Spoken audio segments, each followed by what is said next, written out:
எல்லாருக்கும் வணக்கம். நான் Hema Subramanian. Welcome to home cooking Tamil. பொதுவாக நம்ம சில ஸ்வீட்ஸ் எல்லாம் வீட்டில் செய்யும்போது அது ரொம்ப கஷ்டமாக இருக்கும், நம்மளுக்கு இது வராது அப்படின்னு நினச்சி சில ஸ்வீட்ஸ் எல்லாம் நம்ம ட்ரை பண்ணுறது உண்டு.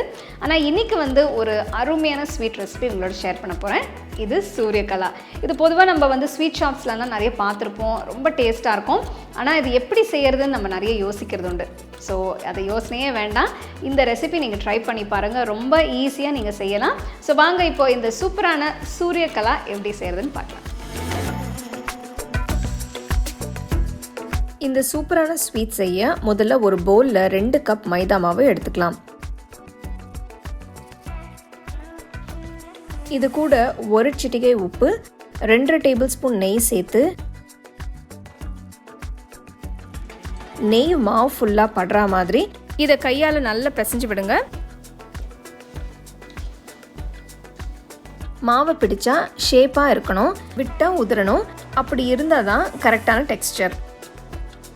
இப்படி கலந்தப்புறம் கொஞ்சம் கொஞ்சமாக தண்ணி ஊற்றி மாவு பிசைஞ்சுக்கலாம்.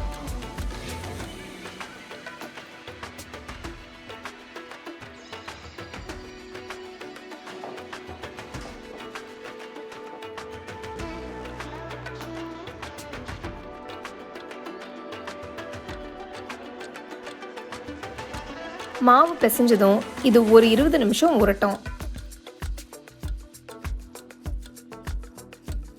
நெக்ஸ்ட் இப்போ நம்ம சர்க்கரை பாகு வச்சுக்கலாம். ஒரு பாத்திரத்தில் 1 கப் தண்ணியும் 1 கப் சர்க்கரையும் சேருங்க. சர்க்கரை நல்லா தண்ணியில் கரையட்டும்.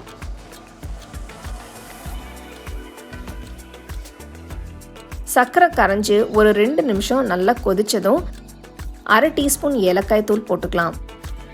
உங்ககிட்ட குங்குமப்பூ இருந்தால் இந்த ஸ்டேஜில் அதையும் கொஞ்சம் போட்டுக்கோங்க. குங்குமப்பூ சேர்க்கும் போது இதோட நேச்சுரல் கலரும் வாசனையும் ரொம்பவே நல்லாயிருக்கும். ஸ்டோவை லோ ஃப்ளேமில் வச்சு இன்னொரு 5 நிமிஷம் கொதிக்க விடுங்க. 5 நிமிஷம் ஆயிடுச்சு, நல்லா கொதிச்சு அளவு குறைஞ்சிருக்கு. இன்னும் சூடு ஆறும்போது இன்னும் கொஞ்சம் திக்காயிடும். இப்போ ஸ்டோவை ஆஃப் பண்ணி வேற பவுலுக்கு மாற்றி வச்சிடலாம்.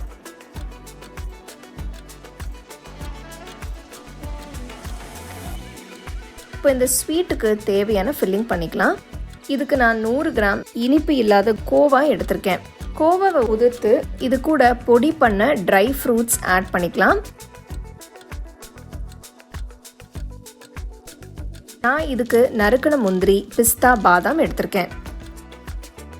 இது கூட ஒரு சிட்டிகை ஏலக்காய் தூள், 3 டீஸ்பூன் பொடி பண்ண சர்க்கரை சேர்த்து நல்லா மிக்ஸ் பண்ணிக்கலாம்.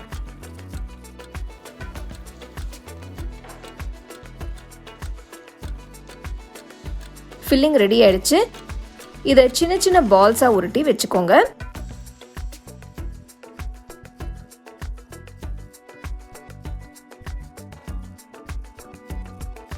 முதல்ல நம்ம பிசைஞ்சி ஊற வச்சிருக்கிற மாவை எடுத்து பெரிய சப்பாத்தி உருண்டை அளவுக்கு பிரித்து உருட்டி வச்சுக்கலாம்.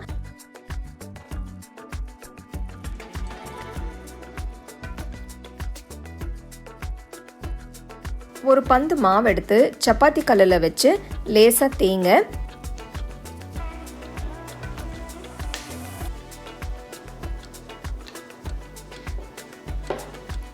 ஒரு சப்பாத்தி அளவுக்கு ரொம்ப திக்காகவும் இல்லாமல் ரொம்ப தின்னாகவும் இல்லாமல் மீடியமாக உருட்டி ஒரு கட்டர் வச்சு அழகாக ஒரே சைஸில் ரவுண்டாக கட் பண்ணி எடுத்துக்கலாம். உங்ககிட்ட கட்டர் இல்லைன்னா நீங்கள் ஏதாவது சின்ன மூடி வச்சு கூட இதை நீங்கள் கட் பண்ணிக்கலாம். ஒரு சின்ன ரவுண்டை எடுத்து ஓரம் எல்லாம் நல்லா ஃப்ளாட்டாக தட்டி விடணும்.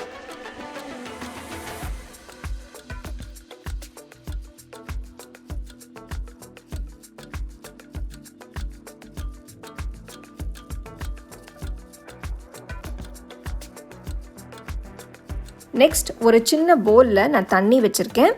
இந்த தண்ணியை லேசாக ஓரத்தில் தடவி ஒரு ஃபில்லிங் பாலை எடுத்து நம்ம கட் பண்ணி வச்சிருக்கிற மாவில் வச்சு இன்னொரு மாவு வச்சு மூடி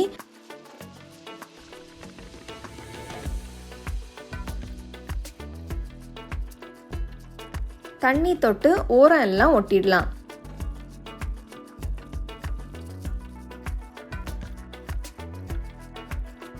நம்ம 2 கையும் யூஸ் பண்ணி மாவை ஒரு கையால் பிடிச்சு இன்னொரு கையால் உருட்டிக்கிட்டே வரலாம்.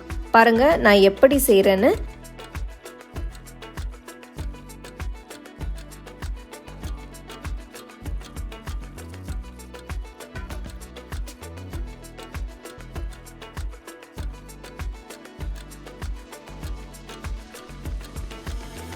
இதே மாதிரி எல்லாத்தையும் செஞ்சுக்கலாம்.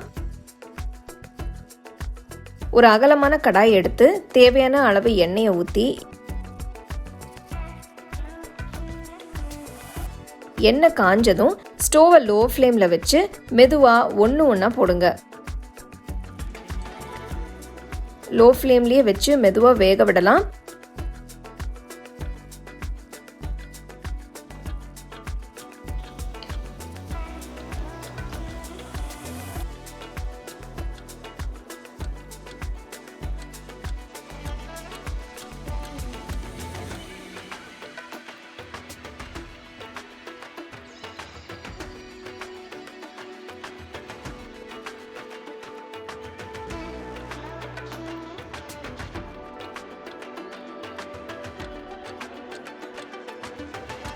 ரெண்டு பக்கமும் நல்ல கோல்டன் கலர் வந்ததும் எண்ணெயிலேருந்து எடுத்துட்டு சர்க்கரை பாகில் போடுங்க.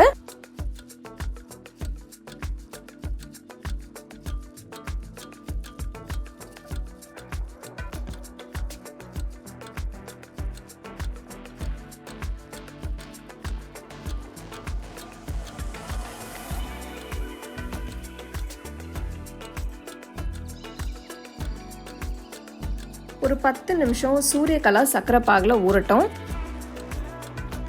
ஊறினதும் சர்க்கரை பாகிலேருந்து எடுத்துட்டு ஒரு பிளேட்டில் வச்சு நட்ஸ் தூவி வார்மாக சர்வ் பண்ணுங்க.